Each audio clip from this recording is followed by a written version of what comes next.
día de hoy me da muchísimo gusto hacer esta entrevista muy personal con el comisionado federal de la Policía Federal, Manelik Castilla Cravioto. Qué gusto saludarte, ¿eh? El gusto es mío, A muchas ver, unos gracias. dicen Manelich, otros Manelik, ¿qué?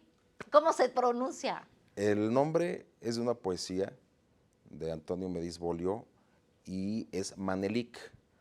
Mi padre, que ya había decidido ponerme ese nombre, no quiso que batalle a la hora de dictarlo por el juego que hacían las C de mi primer apellido con la C de Manelik. Entonces le puso la H para hacer Manelich Castilla cuando tenga que dictarlo y Manelik cuando se dice nada más a secas. ¿Y tiene algún significado? Sí, es el personaje de una novela catalana que se llamó Tierra Baja, que en su momento fue llevada al cine por don Pedro Armendáriz, padre, y no tiene una traducción literal. Buscándole alguna, podría ser algo como Manuel en diminutivo, como dicho con afecto, como Manuelito o algo semejante. No tiene una traducción literal. Bueno, tu familia yucateca, creces en Yucatán. ¿Cómo fueron esos primeros años? Bueno, mi familia paterna es yucateca, nazco en la ciudad de Mérida y a los pocos días nos vamos a la Ciudad de México.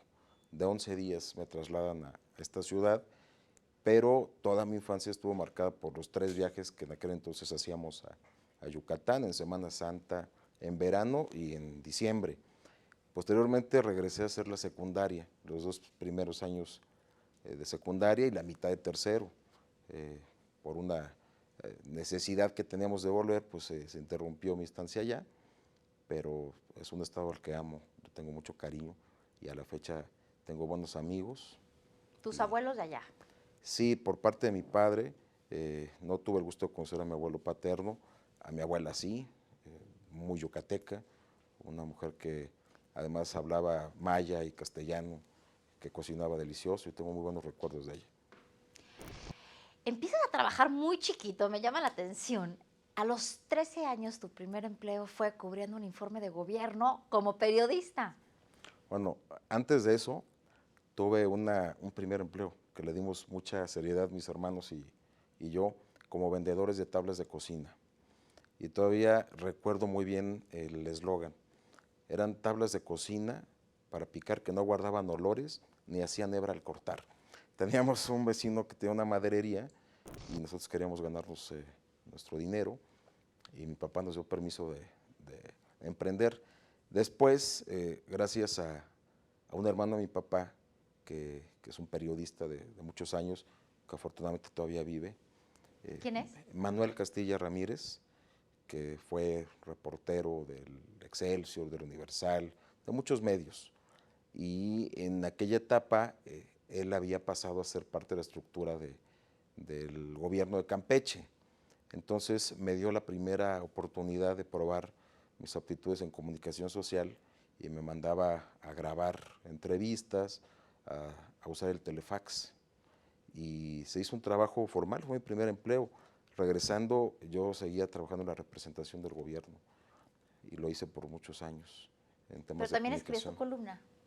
Sí, eso fue ya muy después, ya más grande.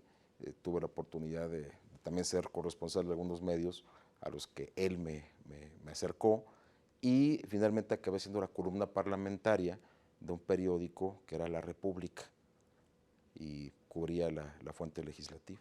Bueno, me dices que te tocó cubrir hechos muy importantes, el fallecimiento de Luis Donaldo Colosio, el asesinato de Ruiz Massieu. Sí, precisamente este periódico tenía la peculiaridad pues, de ser el órgano del Partido Revolucionario Institucional. Entonces, yo como columnista tenía la obligación de estar al tanto de lo que sucedía en torno a las actividades del PRI y en ese entonces me tocó cubrir ya en la Ciudad de México todo el movimiento de la muerte de Colosio y el seguimiento, pero estar de manera muy cercana al homicidio de José Francisco Ruiz Massieu. Yo venía atravesando el estacionamiento de la Fragua cuando suceden los hechos, pues regreso y desde ese momento empiezo a escribir. Estabas muy chiquito, ¿cuántos años tenías? Pues si hoy tengo 43 años de edad, vayámonos a 1994, 95, saquemos cuentas. Estamos hablando ya de 23 años aproximadamente. Entonces tenía 20, 19 ya en aquel entonces. ¿Y cuándo decides que de repente quieres cambiar de giro y mejor meterte a estudiar Derecho? Cubriendo la Cámara de Diputados. Había sesiones en las que me daban más ganas de estar del otro lado, opinar desde lo que yo estaba estudiando, que cubriendo lo que ellos mencionaban, los legisladores. Y me empecé a involucrar más en el deseo de hacer aportaciones a nivel legislativo. Empecé por ahí mi vocación jurídica, me interesó mucho más el fenómeno de ¿Nunca la quisiste creación. ser diputado, senador? No, no, nunca me pasó por la mente. Me gustaba platicar y comentar lo que sucedía ahí y sabía que quería ser abogado. Siempre tuve la vocación que aprendí de mis padres de hacer el bien. Teníamos en la familia gente que se dedicaba a ayudar. ¿Tus papás a qué se dedicaban? Mi padre a la fecha acaba de recibir su reconocimiento como 40 años de docente del Instituto Politécnico Nacional. Él es egresado de la ESCA, de la Escuela Superior de Comercio y Administración, y toda su vida ha sido docente del Politécnico. ¿Y tu mamá? Mi mamá es trabajadora social, no ejerció, pero se ha dedicado desde hace muchísimos años, trabajó una etapa en Banobras, esos son mis recuerdos de infancia, y posteriormente se dedicó a sacar adelante el hogar, a vender como muchas madres mexicanas, a ayudarse vendiendo ropa, hacía tandas, recuerdo, de electrodomésticos. Siempre la recordé como una mujer muy emprendedora y muy apegada a la formación de sus hijos. Pero sí seguiste sus pasos porque fuiste maestro. Creo que todavía estás dando clases en el INACIPE, ¿o ya no? Actualmente con esta Ya responsabilidad no. no hemos podido darnos el espacio, pero sí es uno de mis sueños regresar pronto a las aulas. Me gusta mucho dar clases, lo disfruto muchísimo y sobre todo porque es la etapa en la que más tienes que estudiar. Cuando uno está dando clase, es impresionante lo que uno tiene que seguir estudiando y a mí me gusta estudiar. Bueno, y Me más gusta leer. ahora que los alumnos te cuestionan durísimo. Sí, Está muy bien. eso está muy bien, hace divertido el ejercicio y se vuelve un reto adicional el llegar preparado a tratar no de dar respuestas. Hoy estamos en un modelo educativo que lo que hace es generar y construir estructuras de pensamiento. Antes el maestro llegaba y decretaba, hoy el maestro tiene que llegar con conocimientos a proponer que el alumno aprenda con base en su propio esfuerzo. Porque la información ya la tienes en las redes o en Google, o sea, lo que tienes que saber es cómo buscar esa información y cómo procesarla. Y orientar a lo que tienes que buscar en la red. Si bien es cierto que la red nos ofrece muchas cosas, hay que saber buscar el libro correcto, en el momento correcto. El no dejarnos invadir de esta sobreinformación que vivimos, el recordar que hay clásicos y que los clásicos no escribían en 140 caracteres y que es bien importante retomar. Y para eso sirven los buenos maestros. Y yo algún día aspiro a ser un buen maestro. Tengo grandes recuerdos de los que me han formado y me gustaría algún día poder retribuir lo mucho que me enseñaron. Eras inquieto, me dicen. Era inquieto, sí. Era muy curioso porque yo trabajaba y me gustaba mucho el teatro. Entonces iba a clases a estudiar teatro y me presentaba las obras de teatro de la escuela, pero no me presentaba a las clases de álgebra, ni de física, ni de estas materias. Me gustaba mucho más el teatro y estar aprendiendo otras cosas de la vida en horas que estaban destinadas a estudiar. Y no me arrepiento tampoco. Escuela de la vida también. Sí, sí, porque cuando uno ve la libertad plena a esa edad, es cuando decides y cuando descubres que tienes valores. Y también estás aprendiendo, no es como que estés de vago. Todo es Todo nuevo. te enseña. Todo es nuevo. Yo puedo decir que sí experimenté muchas cosas, pero fue particularmente revelador darme cuenta que yo tenía unas buenas raíces y jamás traicioné los principios de mis padres, jamás me vi involucrado en cosas que pudieran haber sido dañinas en sentido estricto. Eso es ¿Sabes? importantísimo, sobre todo para los chavos de hoy en un momento crítico. Si logras pasar con valores y con firmeza, no importa lo que te dediques, esta adolescencia ya tienes unas bases muy sólidas para tu futuro, ¿no? Sin duda alguna, son pruebas muy fuertes. En esa etapa, las tentaciones están ahí y están en todos lados y las posibilidades son reales. Y es cuando uno decide hacia dónde vas a caminar. Yo Y se lo esas digo mucho a mis decisiones, hijos, a ver, lo que ya saben, ahí está. No, como papá no puede estar muchas veces atrás de los chavos por más que quieras. Cada quien es responsable de lo que decide porque una decisión buena o mala te cambia el destino. y además déjame te digo algo que tengo que agradecer desde muy pequeño. A mí siempre me dieron esa libertad. Que viene Sacaba, con responsabilidad. viene con responsabilidad, pero viene de las raíces que tienes desde tu casa. Yo la primera vez que me fui a un partido de fútbol, soccer, solo, yo tendría 7 u 8 años de edad. Y Bueno, también era recuerdo, otro México mucho más seguro. el riesgo siempre estuvo ahí. Tan es así que en 1985, que yo habré tenido 12 años, 11 años, estaba yo solo afuera de los túneles del estadio universitario para la final América Pumas. En esa final hubo muertos, No, qué valientes tus hubo papás, yo avalanchas. así. A veces platicamos entre broma y broma, mis hermanos y mis papás, o eran muy valientes o nos tenían mucha confianza, o eran muy irresponsables. Sí, qué Yo no lo sé, inconsciencia. pero sé que eso me ayudó mucho a saber que hay límites, que hay cosas que decide uno con base en lo que ya tienes desde que eras un pequeño. También te metes al tema de fundaciones y trabajas mucho, por ejemplo, con los presos que están recluidos simplemente porque no tenían una defensa. Eso es parte de lo que conocí de este país y se lo debo a esa etapa de trabajar en una fundación en donde estás viendo que hay un México que requiere atención, no solamente del gobierno, que requiere acción de la sociedad, de los empresarios, y uno de ellos es el tema penitenciario. El tema penitenciario lo conocí en su faceta más cruda, a partir de la gente que estaba presa por falta de recursos, que habiendo cometido delitos menores y tenían el derecho a una fianza, no tenían los 5,000, 7,000, 10,000 pesos para pagarlas y obtener su libertad. Y lo que pasa con esa gente es que al paso de los meses se acaban contaminando. Y sí. Y para mí era grandioso llegar a todos los penales del país a liberar personas en esa condición y se fortaleció más mi convicción de lo justo, del fenómeno criminológico, de lo penal y de la seguridad pública.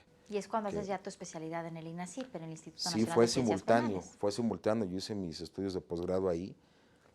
Mientras estudiaba ya era yo encargado de este programa y posteriormente como docente seguía en el tema penal, además con la libertad de crecer. Abrí mi primer despacho con unos buenos amigos de la propia fundación. Éramos productivos, teníamos las clases y tenía la posibilidad de atender el programa. Entonces, mi pasión por el fenómeno ya estaba ahí. Llegas de repente un día al INACIPE y de parte del excomisionado federal, Genaro García Luna, está buscando policías y de repente tú dices, quiero ser policía, te empieza a llamar la atención en un grupo elite donde los iban a preparar, los acabaron preparando en el FBI en Colombia, en la universidad, digo, en la Policía de Canadá.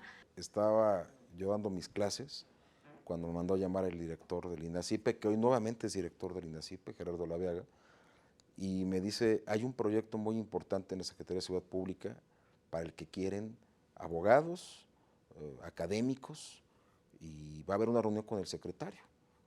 Entonces nos presentamos decenas de personas a esa primera mesa y hay quienes, pues cuando se dieron cuenta de que no nos estaban llamando ni para dar clases, ni para litigar, sino para ser policías, muchos se apartaron del proyecto. Y te vas como comisionado después de este proyecto de la preparación, comisionado de la Policía Federal a San Luis Potosí. Sí, nosotros somos coordinadores estatales. La primera responsabilidad que tuve fue esa. Me nombran coordinador estatal en San Luis Potosí después de esta formación. Y bueno, pues empezamos esta faceta en la vida policial a conocer muchas de las cosas que no te dan en la formación. La crudeza de lo que es estar en la calle. Bueno, lo ¿cómo que no es- crudeza? ¿Te dispararon directamente Fueron una tiempos vez? muy duros, muy complicados. creo que todos los cuerpos de policía de este país se vieron inmersos en situaciones semejantes. Eso no me hace ni mejor ni peor. A ver, además de esa balacera que te dispararon y saliste afortunadamente ileso, también está el caso de los agentes del ICE, de los agentes estadounidenses, a quienes sí mataron los Zetas, iban por ti. Bueno, yo lo que quisiera decir al respecto es que fueron tiempos muy duros, muy complicados. Y este lamentable incidente con el agente Jaime Zapata, que perdió la vida en las carreteras de San Luis Potosí, sí marca un parteaguas en mi vida personal y profesional. Hay un proceso abierto contra estas personas, no quisiera pronunciarme sobre las causas que llevaron a este suceso. Está un proceso, el juicio acaba de iniciar el mes de julio en Estados Unidos contra estas personas, entonces creo que soy muy responsable de lo que digo, pero fueron tiempos muy duros y eso es lo que hay que valorar hoy, porque a pesar de muchas voces, a pesar de la crítica que hace la situación actual, creo que hoy nuestro país, las corporaciones tienen condiciones mucho más sólidas. A ver, pasa el tiempo y te vas a la gendarmería, a fundar la gendarmería. Sí, bueno, después de San Luis Potosí estoy un tiempo en el nivel central, aprendiendo, asimilando la operación de la División de Seguridad Regional, y al cambio de gobierno recibo la gran posibilidad de ser titular de la División de Seguridad Regional, lo que son carreteras, aeropuertos, y empieza esta nueva etapa. Después voy a Colombia como agregado, y estando en Colombia recibo la invitación para sumarme a la División de Gendarmería. ¿Y cuándo es que llegas ya directamente como comisionado de la Policía Federal? Bueno, a la salida del maestro Enrique Galindo Ceballos, que es quien me dio esa primera posibilidad de ejercer la titularidad de una división, me llama, y a su cambio el señor presidente de la República, el señor secretario de Gobernación, nos dan la Que me dices que no los conocías. Yo no tenía el gusto de conocerlos, habíamos estado en ámbitos distintos, pero conocerlos en esta faceta, pues es una cosa extraordinaria. Manelich, ¿cuál ha sido el día más feliz de tu vida? El día más feliz de mi vida es bien complicado decirlo. Yo creo que el día que descubrí mi vocación, el día que tomé la primera decisión seria de lo que quisiera hacer en la vida, lo recuerdo, y sí creo que es un día que a mí me marca. Recuerdo haber estado en los jardines de donde estaba mi oficina en Chimbalistac, en una tarde de sábado, y alguien me decía que había que cerrar los ojos e imaginar. Hicimos un ejercicio en ese sentido y me imaginé lo que yo quería hacer de mi vida, de los retos que quería hacer. Supe esa tarde que había mucho que hacer por este país. ¿Y el más triste? El más triste, yo creo que la muerte de un sobrino. A ver, complétame esta frase. Manelich Castilla es una persona que cree en la ética, en la justicia y en la felicidad. Muchas gracias. Muchas gracias.